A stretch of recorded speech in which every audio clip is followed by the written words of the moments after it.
ഇപ്പോൾ തണുപ്പ് സീസൺ തുടങ്ങിയതിൽ പിന്നെ ഞാൻ അങ്ങനെ വീട്ടിലധികം ദോശയോ ഇഡലിയോ ഒന്നും ഉണ്ടാക്കാറില്ലേ. കാരണം മാവ് അരച്ചു വെച്ചാലും അത് പുളിച്ചു പൊങ്ങത്തില്ലേ. എങ്ങനെ അരച്ചു വെച്ചോ അതേപോലെ തന്നെ ഇരിക്കും പിറ്റേന്ന് രാവിലെ നോക്കിയാൽ. അതുകൊണ്ട് ഞാൻ അതിനങ്ങ് മെനക്കെടാനും പോകത്തില്ല. പിന്നെ ഇപ്പം ക്രിസ്മസ് അവധിയൊക്കെ ആയതുകൊണ്ട് കുട്ടികളൊക്കെ വീട്ടിലുണ്ടല്ലോ. അപ്പോൾ അവർക്ക് ഇഡലിയോ ദോശയോ എന്തെങ്കിലും ഉണ്ടാക്കി കൊടുക്കാമെന്ന് വിചാരിച്ചിട്ട് ഞാൻ മാവ് അരച്ച് വെച്ചിട്ടുണ്ട്.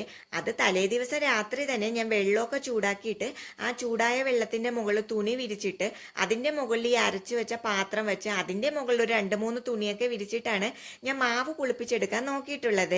എന്തായാലും പിറ്റേന്ന് രാവിലെ നോക്കിയപ്പോൾ മാവൊക്കെ അത്യാവശ്യം പുളിച്ച് വന്നിട്ടുണ്ട്. പിന്നെ അത് ഇഡലി ഉണ്ടാക്കാൻ വേണ്ടിയിട്ട് ഞാൻ അതിൽ ഉപ്പൊക്കെ ഇട്ടിട്ട് കലക്കിയൊക്കെ എടുത്തിട്ടുണ്ട്. അപ്പോൾ ഇന്ന് എനിക്ക് ഇഡലി ഉണ്ടാക്കാനും ഒരു പ്രത്യേക ഉത്സാഹമുണ്ട്. കാരണം പുതിയ ഇഡലി പാത്രം വാങ്ങിച്ചിട്ടുണ്ട്. അപ്പോൾ പുതിയ പാത്രത്തിൽ ഇഡലി ഉണ്ടാക്കാന്ന് വിചാരിച്ചിട്ടാണ് ഇന്നലെ അരി അരയ്ക്കാൻ ഇഡലിക്ക് തന്നെ ഞാൻ ഇട്ടിട്ടുണ്ടായിരുന്നത്.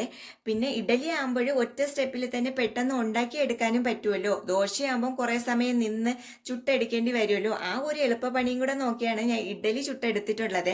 അങ്ങനെ ഇഡലി തട്ടിൽ മാവൊക്കെ ഒഴിച്ചിട്ട് ഇഡലി വേവിക്കാൻ വെച്ചു. പിന്നെ ഇഡലിയുടെ കൂടെ കഴിക്കാൻ വേണ്ടിയിട്ട് ഇന്നലെ ഞാൻ വിചാരിച്ചു സാമ്പാർ ഉണ്ടാക്കാന്നാണ് കരുതിയത്. പക്ഷെ ഇന്ന് രാവിലെ എണീച്ചപ്പം കുറച്ച് ലേറ്റായി പോയി. ഇപ്പൊ സ്കൂളൊന്നും ഇല്ലാത്തത് കൊണ്ട് കുറച്ച് ലേറ്റായി എണീച്ചാലും കുഴപ്പമില്ലല്ലോ.